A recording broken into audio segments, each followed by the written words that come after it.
আপনারা দেখছেন MS Bangla news YouTube channel. জানাবো আজকের কিছু বাছাই করা গুরুত্বপূর্ণ খবর। প্রধান সংবাদগুলি জানার আগে দেখে নিন আজকের সংবাদ শিরোনাম। মন্ত্রিসভা সম্প্রসারণ নিয়ে জট কাটছে। খুব শিগগির রাজভবনে শপথ গ্রহণ, তালিকায় চমকও থাকবে কিছু। লক্ষ্মীর ভাণ্ডার প্রাপকদের নতুন করে আবেদন করতে হবে অন্নপূর্ণা ভাণ্ডারে, জরুরি তথ্য দিলেন পুরমন্ত্রী। বন্ধ হতে পারে দুয়ারে রেশন, ডিলারদের তীব্র ক্ষোভের মুখে নতুন শুভেন্দু সরকার। ফের বাংলায় শুরু হচ্ছে 100 দিনের কাজ, এই নথি ছাড়া মিলবে না কাজ, জানিয়ে দিলেন খোদ মুখ্যমন্ত্রী। বুলডোজার অ্যাকশনে কাঁপছে বেআইনি নির্মাণ, কিন্তু পুরসভা কি চাইলেই ভাঙতে পারে ঘরবাড়ি? এলপিজি গ্রাহকদের জন্য কেন্দ্রের বিরাট উপহার, রান্নার গ্যাসের নিয়মে বড়সড় বদল।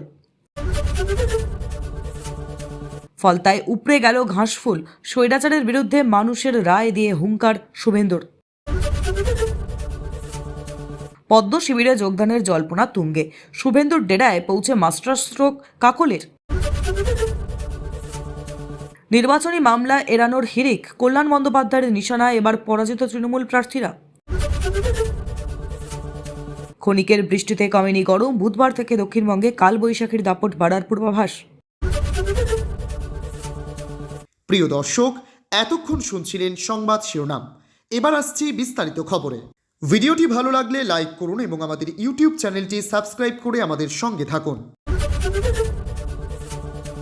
বাংলায় 208টি আসন নিয়ে বিজেপি বিপুল সংখ্যাগরিষ্ঠতা অর্জনের পর গত 9 মে মুখ্যমন্ত্রী পদে শপথ নিয়েছিলেন শুভেন্দু অধিকারী। ব্রিগেডে সেই প্রথম দফার শপথ গ্রহণে তার সঙ্গে মাত্র 5 জন মন্ত্রী হিসেবে দায়িত্ব নিয়েছিলেন দিলীপ ঘোষ, অগ্নিমিত্রা পল, অশোক কীর্তনিয়া, ক্ষুদিরাম টুডু এবং নিশীথ প্রামাণিক।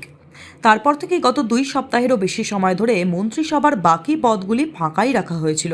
কেন শুভেন্দু মন্ত্রিসভা সম্প্রসারণে তাড়াহুড়ো করছেন না, তা নিয়ে রাজনৈতিক মহলে জল্পনা ছিল তুঙ্গে। অবশেষে সেই রহস্যের অবসান ঘটিয়ে দিল্লির সবুজ সংকেত মিলতেই পূর্ণাঙ্গ রূপ নিতে চলেছে রাজ্যের প্রথম বিজেপি মন্ত্রিসভা। তৃণমূল জমানার অবসান ঘটিয়ে ক্ষমতায় আসার পর প্রথম দিন থেকেই রাজ্য ধর্ম পালন করে কোনো খামতি রাখতে চাননি মুখ্যমন্ত্রী শুভেন্দু অধিকারী। কোনো জাঁকজমক বা দ্রুত মন্ত্রিসভার বহর না বাড়িয়ে তিনি অগ্রাধিকার দিয়েছিলেন মানুষের আস্থা অর্জনে। নির্বাচনের আগে দেওয়া ইস্তাহারের মূল প্রতিশ্রুতিগুলি দ্রুত কার্যকর করাই ছিল তার প্রাথমিক লক্ষ্য।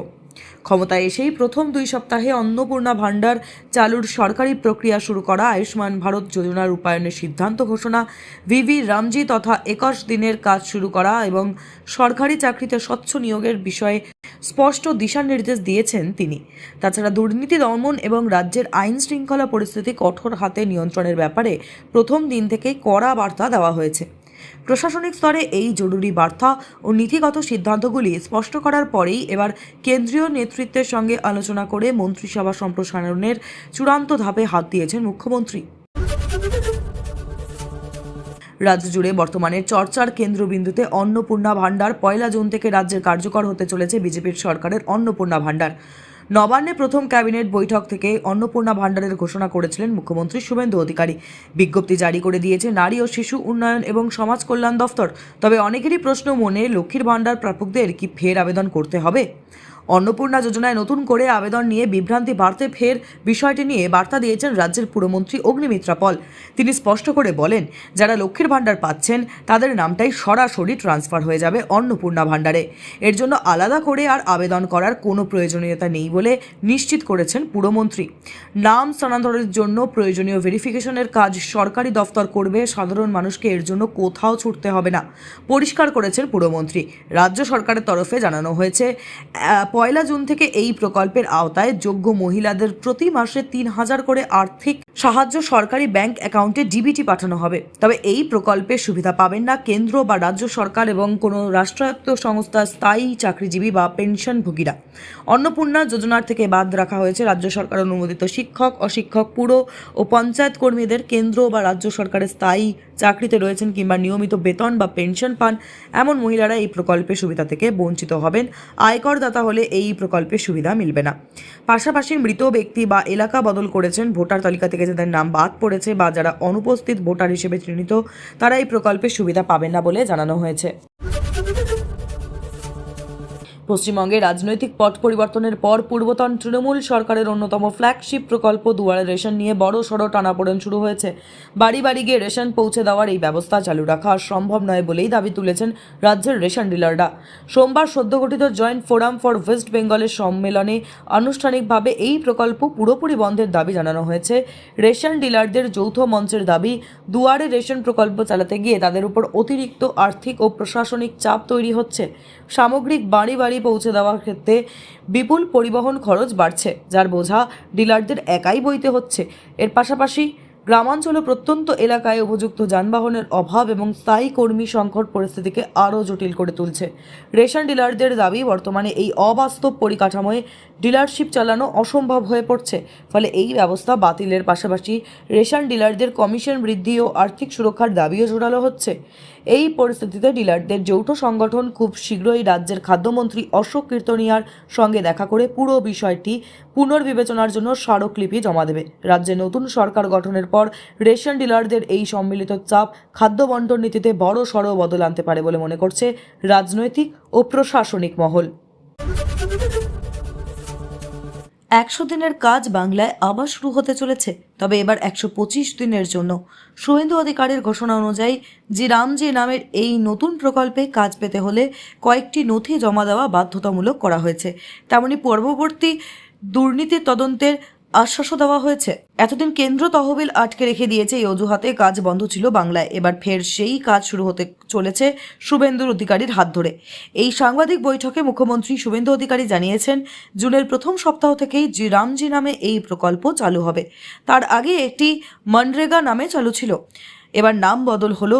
মুখ্যমন্ত্রী শুভেন্দু অধিকারী জানান, এই নতুন প্রকল্পে কাজ পেতে হলে অবশ্যই দেখাতে হবে আধার কার্ড এবং ভোটার কার্ড, না হলে পাওয়া যাবে না প্রকল্পের সুবিধা। প্রসঙ্গত, এই 100 দিনের কাজকে কেন্দ্র করে দীর্ঘদিন মমতা বন্দ্যোপাধ্যায় ও কেন্দ্রীয় সরকারের মধ্যে টানাপোড়েন চলেছে। রাজ্যের বিরুদ্ধে কেন্দ্র অভিযোগ তোলে যে এই প্রকল্পে ব্যাপক আর্থিক দুর্নীতি ও ভুয়ো জব কার্ড ব্যবহার হতো। আবার রাজ্য বলে কেন্দ্র টাকা আটকে রেখেছে। নানান কারণে দীর্ঘদিন বন্ধ ছিল এই প্রকল্প। এবার মুখ্যমন্ত্রী শুভেন্দু অধিকারী তা ফের শুরু করতে চলেছে। এবার 100 দিনের বদলে হবে 125 দিনের কাজ। কলকাতা থেকে জেলা রাজ্য জুড়ে এখন অন্যতম চর্চিত বিষয় বেআইনি নির্মাণের বিরুদ্ধে প্রশাসনের বুলডোজার অভিযান। তিলজলা, কসবা, বেলেঘাটা থেকে শুরু করে বার্নপুর ও বিভিন্ন পুরসভা এলাকায় একের পর এক অবৈধ বহুতল এবং দখল হওয়া জমি গুড়িয়ে দেওয়া হচ্ছে। এই পরিস্থিতিতে সাধারণ মানুষের মনে প্রশ্ন জেগেছে, পুরসভা বা স্থানীয় প্রশাসন কি চাইলেই একদিনে কোনো নির্মাণে বুলডোজার চালাতে পারে? আইনজীবীদের মতে, ভারতে কোনো পুরসভা বা প্রশাসন হুট করে গিয়ে কোনো বাড়ি ভেঙে দিতে পারে না। তার আগে নির্দিষ্ট আইনি প্রক্রিয়া মানা বাধ্যতামূলক। প্রথমত কোনো অভিযোগ বা পরিদর্শনের ভিত্তিতে প্রথমে বেআইনি নির্মাণটির চিহ্নিত করা হয়, এরপর সম্পত্তির মালিককে একটি শোকজ নোটিশ পাঠানো হয়। সেই নোটিশে স্পষ্ট উল্লেখ থাকে ভবনের কোন বেআইনি অংশ এবং তা কেন নিয়ম বহির্ভূত। সাধারণ এই ধরনের অনিয়ম সামনে এলে পুরসভা প্রথমে নোটিশ পাঠায়। অনেক সময় মালিকরা নিজেরাই অবৈধ অংশ ভেঙে ফেলেন, কিন্তু নির্দেশ অমান্য করলে পুরসভার পক্ষ থেকে ডেমোলিশন টিম পাঠানো হয়। আইন শৃঙ্খলার যাতে কোনো অবনতি না হয়, সেজন্য এই অভিযানে স্থানীয় পুলিশ প্রশাসনের সাহায্য নেওয়া হয়ে থাকে। রান্নার গ্যাস ব্যবহারকারীদের জন্য বড় সড় স্বস্তির খবর নিয়ে এলো কেন্দ্র সরকার। এলপিজি সরবরাহ ব্যবস্থার নিয়মে এক যুগান্তকারী পরিবর্তন আনা হয়েছে, যার ফলে সরাসরি উপকৃত হবেন দেশের কোটি কোটি গ্রাহক। সরকারের পক্ষ থেকে প্রকাশিত একটি বিজ্ঞপ্তিতে এই সংশোধনী বিষয়টি স্পষ্ট করা হয়েছে। কেন্দ্রের এই সিদ্ধান্তের ফলে সবচেয়ে বেশি লাভবান হবেন চাকরি, পড়াশুনো বা অন্য কারণে ঘন ঘন এলাকা পরিবর্তন করা মানুষজন। বদলি চাকরি করা কর্মী, পরিযায়ী পরিবার, ভাড়াটে এবং পড়ুয়ারা অনেক সময় এমন এলাকায় স্থানান্তরিত হন যেখানে পিএনজি পরিষেবা উপলব্ধ থাকে না। নতুন নিয়মে অধীনে থাকা ট্রান্সফার ভাউচারটির মাধ্যমে তারা দেশের যে কোনো পিএনজি বিহীন এলাকাতেও গিয়েও অত্যন্ত সহজে নিজেদের পুরনো এলপিজি কানেকশন ফের চালু করে নিতে পারবেন। এর ফলে বারবার নতুন এলপিজি সংযোগ নেওয়ার ভোগান্তি এবং অতিরিক্ত খরচ থেকে রেহাই মিলবে। বর্তমানে মধ্যপ্রাচ্যের সংকটের কারণে দেশে এলপিজি সিলিন্ডারের যোগান ঘাটতি দেখা দিয়েছে, যার ফলে বুকিং করার পরেও গ্রাহকদের দীর্ঘ সময় অপেক্ষা করতে হচ্ছে। এই অপেক্ষার সময় কমাতে এবং রান্নার গ্যাসের সংকট মোকাবিলায় সাধারণ সরকার মানুষকে পিএনজি সংযোগ নেওয়ার পরামর্শ দিচ্ছে। নতুন এই ব্যবস্থার মাধ্যমে 7 দিনের মধ্যে পিএনজি কানেকশনের আবেদনপত্র প্রক্রিয়াকরণের নির্দেশও দেওয়া হয়েছে। ফলে একদিকে যেমন এলপিজি সিলিন্ডারের উপরে চাপ কমবে, তেমনি পিএনজি ও এলপিজি পরিষেবার মধ্যে একটি সুষ্ঠু সমন্বয় তৈরি হবে। ফলতা বিধানসভা কেন্দ্রের উপনির্বাচনে বিজেপি প্রার্থী দেবাংশু পাণ্ডার রেকর্ড মার্জিনের জয়কে কেন্দ্র করে তোলপাড় শুরু হয়েছে রাজ্যের রাজনৈতিক মহলে। এই জয়ের পর সামাজিক যোগাযোগ মাধ্যমে রাজ্যের শাসক দলকে তীব্র আক্রমণ করেছেন মুখ্যমন্ত্রী শুভেন্দু অধিকারী।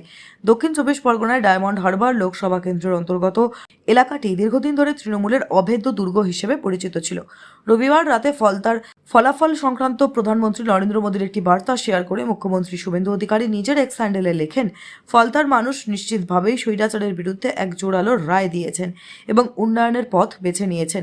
একই সঙ্গে রাজ্যের বিরোধী শিবিরকে হুঁশিয়ারি দিয়েছেন এবং স্পষ্ট জানিয়ে দিয়েছেন, ফলতায় পদ্ম ফুটেছে আর এটা তো সবে শুরু। এই জয়ের সম্পূর্ণ কৃতিত্ব তিনি প্রধানমন্ত্রীর দূরদর্শী নেতৃত্ব এবং প্রতিকূল পরিস্থিতির মধ্যে লড়াই করা বুথ স্তরের নিষ্ঠাবান বিজেপি কর্মীদের উৎসর্গ করেছেন। এই নির্বাচনী ফলাফলের প্রভাব রাজ্যের সামগ্রিক রাজনীতিতে দূরপ্রসারী হতে চলেছে।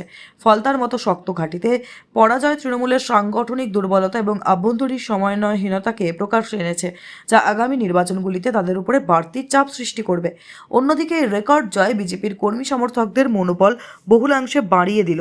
দক্ষিণ 24 পরগনার মতো জেলাগুলিতেও যেখানে বিজেপির সংগঠন দুর্বল বলে মনে করা হয়, সেখানে এই জয় দলটির জন্য নতুন রাজনৈতিক জমি তৈরি করলো, যা রাজ্যের আগামী দিনের ক্ষমতায় সমীকরণ বদলে দিতে পারে।